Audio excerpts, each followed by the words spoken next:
Yuval, welcome back to the channel. My name is David. Today, we're going to be talking about the Sigma 24-70 f2.8 DG DN art lens. So this specific model of the lens is made for the Leica L mount or Lumix L mount or Sigma L mount, whatever you want to call it, the L mount alliance, you know what I mean.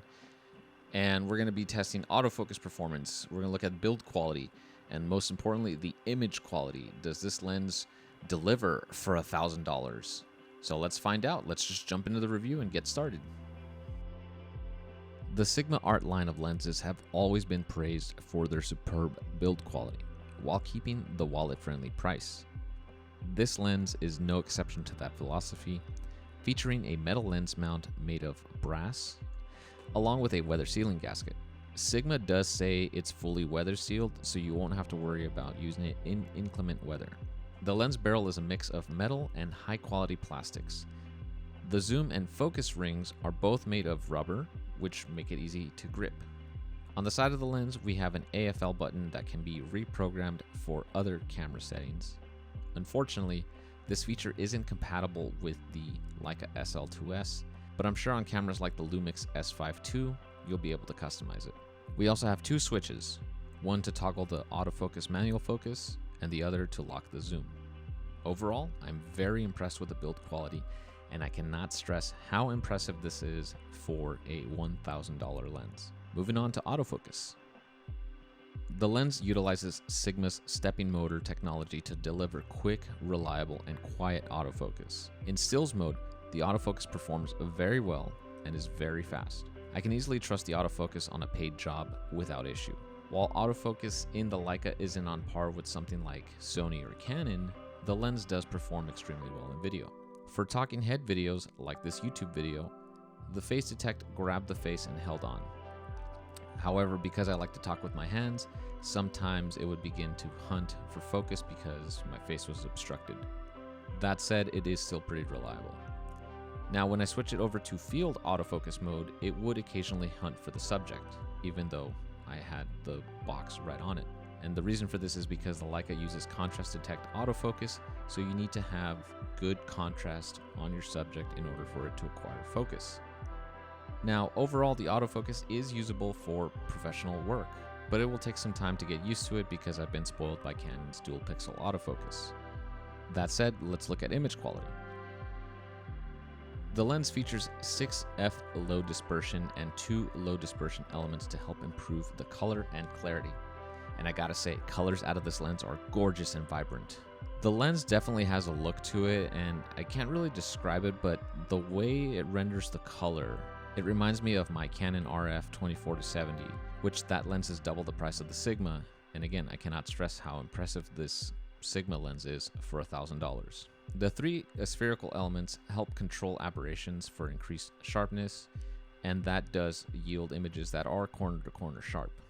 And as many of you know, I work with a number of different cafes shooting a lot of their social media content, and taking this 24-70 to shoot content with it both for photo and video, I had no issues producing some phenomenal results.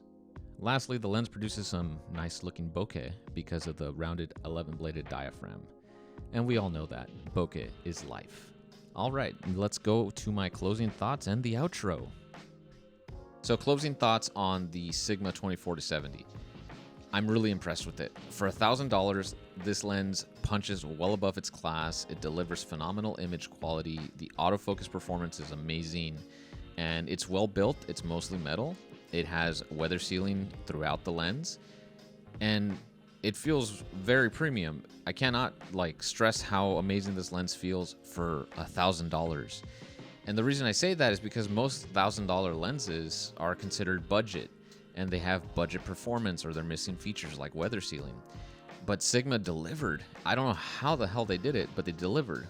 And if you have an L mount camera, whether it be a Leica or a Lumix camera, I highly recommend this 24-70 because for $1,000, you get a lot to work with, and you could pretty much shoot anything with a 24-70.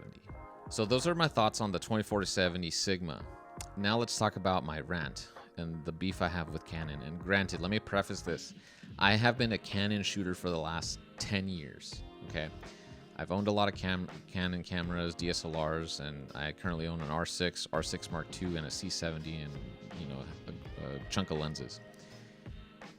But the thing I find really interesting is that Leica, a luxury brand, has always thought of their consumers, because even with the M mount, they've had third-party lenses available for their consumers to pick up. So if you buy a Leica camera and you can't afford Leica glass because it is a commitment, it is an investment, you could always turn to third party because they're more affordable.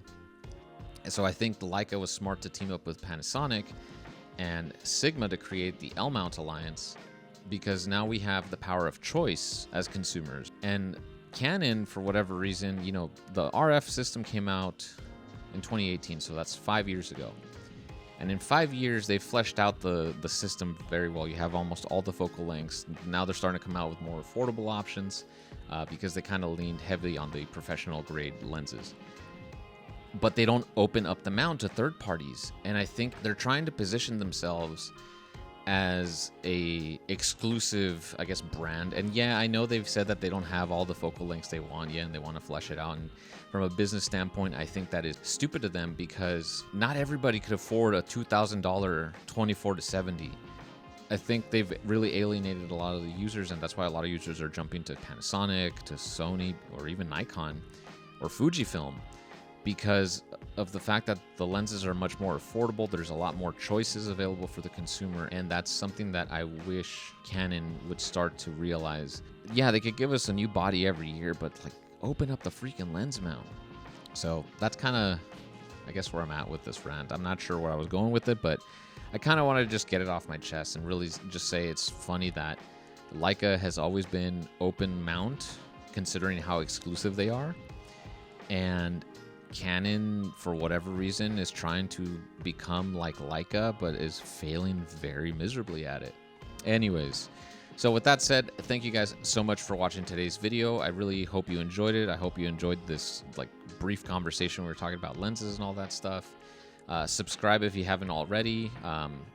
Like the video, all that stuff, and I'll see you guys in the next one. Adios. Or hasta luego. I don't remember what I used to say, so goodbye.